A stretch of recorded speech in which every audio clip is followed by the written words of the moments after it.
진표가 간자를 전하다. 편 시작하겠습니다. 삼국유사 제4권 의회 제5에 실린 내용이다. 승려 진표는 완산주 지금의 전주목이다. 만경연 혹은 두뇌사년이라고도 하고 또 나사년이라고도 한다. 지금의 만경우로 옛 이름은 두뇌사년이다. 관영전에 승려 진표의 고향이 금사년 사람이라고 한 것은 절의 이름과 현의 이름을 혼동한 것이다. 사람이다. 아버지는 진내말이고 어머니는 길보랑이며 성은 정씨이다. 12세가 되자 금산사 숭제법사 의제자가 되어 머리를 깎고 승려가 되어 배우기를 청하자 그 숭제법사가 말하였다. 나는 당나라에 들어가 선도삼장에게 배웠으며 그 후에 오대산에 들어가 문수보살의 현신에게서 오계를 받았다. 진표가 아뢰었다. 얼마나 부지런히 수행해야 계를 받습니까? 숭제법사가 말하였다. 정성이 지극하면 1년이 채 안 걸리느니라. 진표는 법사의 말을 듣고 이름난 산을 두루 유람하다가 성계산의 불사의암에 머물면서 삼업을 닦아 망신참법으로 계를 얻으려고 하였다. 그래서 처음 7일 밤을 기한으로 온몸을 돌에 쳐서 무릎과 팔이 부서지고 바위 낭떠러지로 피가 비오듯 하였지만 보살의 감흥은 없는 것 같았다. 몸을 버릴 결심으로 다시 7일을 더 잡았는데 14일째 되는 날 마침내 지장보살을 뵙고 정계를 받았다. 곧 개원 28년 경진석이 743월 15일 진시였다. 진표의 나이 23세이었다. 하지만 뜻이 미륵보살에 있었기 때문에 중지하지 않고 곧 영산사 변산이라고도 하고 능가산이라고도 한다. 로 옮기어 또 처음과 같이 부지런히 용감하게 수행하였다. 그러자 과연 미륵보살이 나타나 점찰경 두 권 이 경전은 곧 진나라와 수나라 사이에 외국에서 번역된 것으로 지금 처음으로 나온 것은 아니다. 미륵보살이 이 경전을 주었을 뿐이다. 과아울러 증과의간자, 작은 손가락 크기로 만든 점치는 점대로 점괘에 글이 적혀 있다. 189개를 주면서 말하였다. 그중 제8간자는 새로 얻은 오묘한 계율을 비유한 것이고 제9간자는 구족계를 얻는 것을 비유한 것이다. 이 두 간자는 바로 네 손가락 뼈이고 나머지는 모두 침단목으로 만들었으니 여러 번뇌를 비유한 것이다. 너는 이것으로 세상의 불법을 전하고 사람들을 구제하는 뗏목으로 삼거라. 진표가 이미 미륵보살을 뵌 뒤에 금산사에 머물면서 해마다 강단을 열어 불법을 널리 펼치었으니 그 단석이 장엄하여 말세에는 없었던 일이었다. 진표는 불법의 교화가 두루 미치자 여러 곳을 돌아다니다가 아슬라주에 도착하였다. 섬과 섬 사이에 물고기와 자라가 다리를 만들어 물속으로 인도하였으므로 물고기와 자라에게 불법을 강의하고 계를 주었다.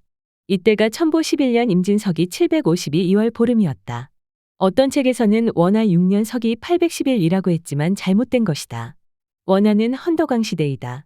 성덕왕과의 거리가 거의 70년이나 된다. 경덕왕이 이 말을 듣고 진표법사를 궁궐로 맞아들여서 보살계를 받고 곡식 7만 7천 섬을 시주하였다. 왕후와 왕의 외척들도 모두 계를 받고 비단 500단과 황금 50냥을 시주하였다. 진표는 이를 모두 받아서 여러 산에 나누어 주어서 불사를 널리 일으켰다. 그 사리는 지금 발현사에 있는데 곧 바다의 물고기와 자라에게 강연하고 계를 주던 곳이다. 불법을 받은 제자들 중에 영심 보종 신방채진 진의 진선 석충 등이 모두 다 절의 창시자가 되었다. 영심은 진표에게 간자를 전해받고 속리산에 머물면서 법통을 이었다. 단을 만드는 법은 점찰육륜과 조금 다르지만 수행하는 법은 절에서 전하는 본래의 규정과 같다. 당승전을 살펴보면 이러하다. 개왕 13년석이 593광주, 중국 광동성 광주에 어떤 승려가 참법을 행하였는데 가죽으로 첩자 2장을 만들고 선과 악 2글자를 써서 사람에게 던지게 하여 선자를 얻으면 길하다고 하였다. 또 스스로 자신의 몸을 학대하여 죄를 뉘우치는 박참법을 행하면서 죄를 없앤다고 하였다. 그러자 남녀들이 모여들어 함부로 이 법을 받들어 몰래 행하였고 이 일이 청주에까지 알려지게 되었다. 함께 갔던 관리가 이 일을 조사하고는 이것을 요망스러운 일이라고 하였다. 그러자 그 사람들이 말하였다. 이 탑참법은 점찰경에 의한 것이고 박참법도 여러 경전 중 오체투지 즉 온몸을 땅에 던지기를 마치 큰 산이 무너지는 것처럼 하라는 것에 의거한 것이다. 그래서 왕에게 이러한 내용을 아뢰자 즉시 내사시랑 이원찬에게 칙명을 내려 대응사에 가서 여러 고승들에게 물어보도록 하였다. 대사문 임법경과 언종 등이 대답하였다.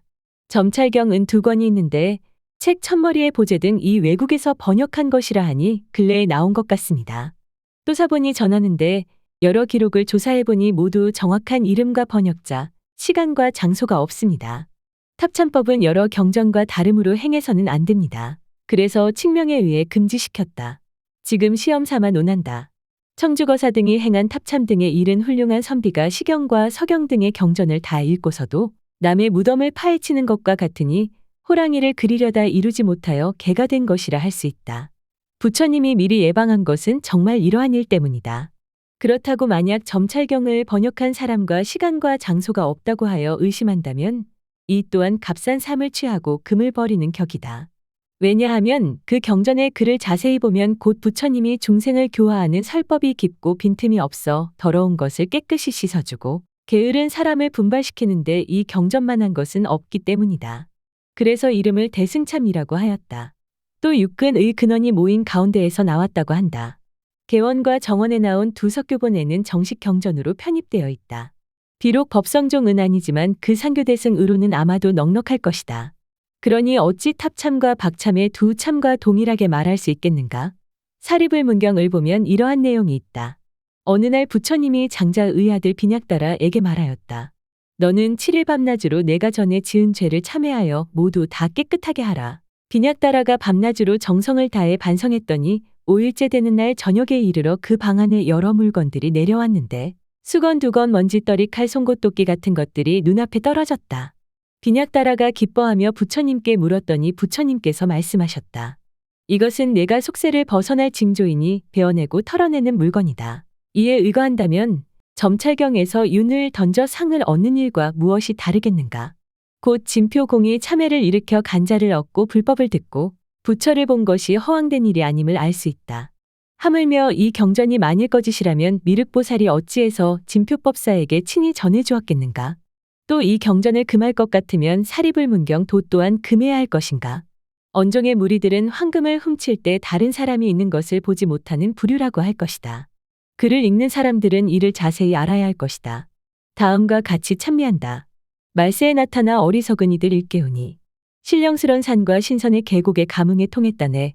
정성껏 탑참만 전하였다 하지 말라. 동해에 달이 놓아준 물고기와 용도 감화시켰다네. 이상 삼국유사의 내용이다.